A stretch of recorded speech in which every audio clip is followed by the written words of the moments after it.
just want to, basically, I just want to say thanks to you guys. And when I say you guys, I mean generally this whole online atheist community. I am recently realized that I'm an atheist, and congratulations. You know, the signs were all there for many years, but you know, it took me finally being about 40 years old to realize that, yeah, you know what, I actually am. And for me, I live in rural Eastern Oregon. My town's about 14,000 people. There really aren't, you know, there really isn't an atheist community here. We just don't have it here. We're too small, and you know, those of us that are atheists are kind of realize that it would not behoove us to be super public about stuff. It could cause more problems than not. And I'm still kind of trying to figure out how to be more public with that aspect of things. But well, only be as public as is safe, right? We don't need atheist martyrs losing their jobs and becoming homeless because they can't find a place to live. If that's right.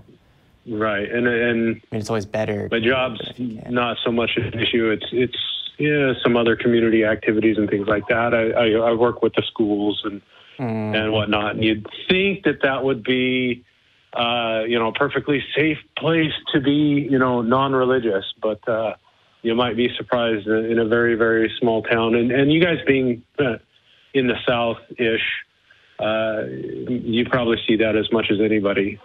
That yeah, you know, southern state, despite the fact that it's supposed to be secular, it's really not. Yeah. So I just cheated and looked up, because there's an Oregon Atheist Facebook page. There's also a number of organizations. Oh, yeah. But also, if you look at the Wikipedia article on religiosity in Oregon, it has the peculiar position of being the least, or having the highest percentage of religiously unaffiliated, 31%.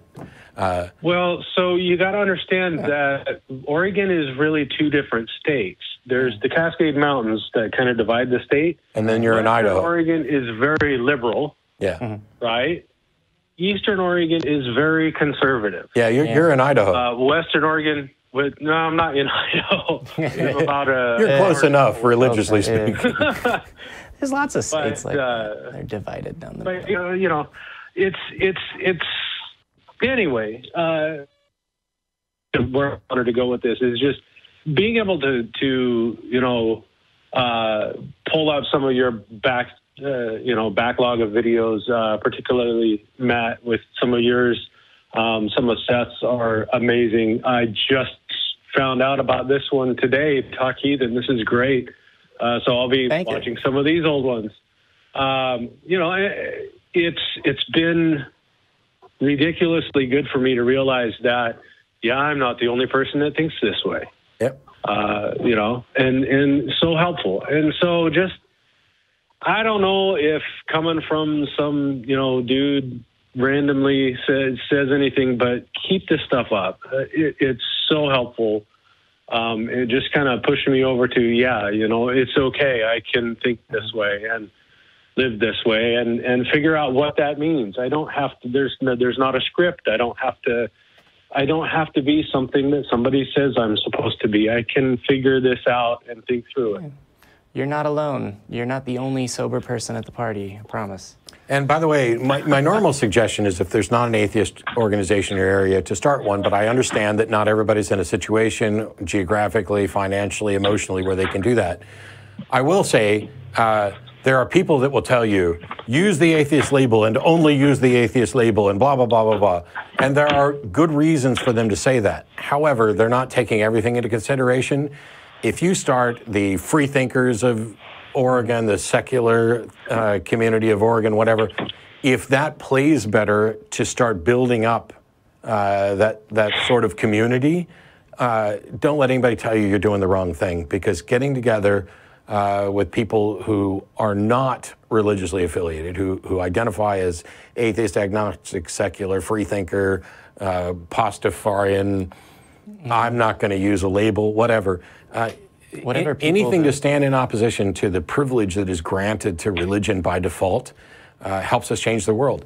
And you don't have to do it in a scary A-label way, but you can. Yeah. You don't have to set anything on fire or carry around statues of Baphomet. But, yeah. And you can reach out to the Church of Satan, and because they're not the least bit shy about standing up to religious privilege pretty much everywhere. Yeah, the Satanic Temple is pretty good at that as well. The Satanic Temple is probably who I was referencing, not the Church of Satan. Yeah. Anyway. There probably is a Church of Satan. There is. It, you know, but the first Church of Satan, the second. Anyway. Yes. And then I'll the 666th Church of Satan. And I'll tell you what I told our last caller as well. Where I'm here particularly, I'm really pushing for, like, no, we have an online presence. Engage with us. You can email the show. There's the Facebook group for the Atheist Experience. There's the Facebook group for the ACA. There's the Facebook page for Talk Heathen. We have a Reddit for Talk Heathen. You know, reach out and we'll reach back, or whatever the appropriate phrasing is. I'm following pretty much everything on Facebook at this point. And Atheist Republic. I don't want to make it sound like I'm closeted in what I think. I'm not on a bullhorn. Yeah, you're not on a parade. To everybody. It's so. Not counting this show, you might be more out of the closet than I am, actually. I just don't talk about it with my family that much. Yeah. Well, I still have to have a very long discussion with my wife, so that's going to be an interesting thing.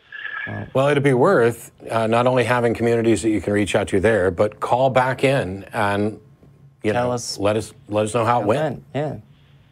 Okay. Sure. All right. Cool. Well, thanks for calling in today. Yeah, thanks again for everything, and the guys behind the cameras and all the techies and the whole schmear. When I say you guys, I mean all y'all. All y'all, yeah. all y'all. Welcome to Texas. All right. Good talking to you, and talk to you again soon, hopefully. Yep. Have a good one. You too. And Happy New Year.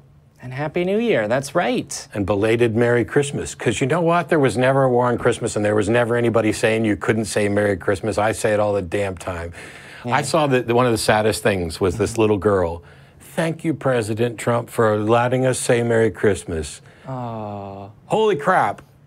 It's bad enough that we lie to kids, but lies like that are just almost unforgivable. That you've invented a fictional war on your ability to say something, and you've taught your little kid this, and you have them thanking whatever.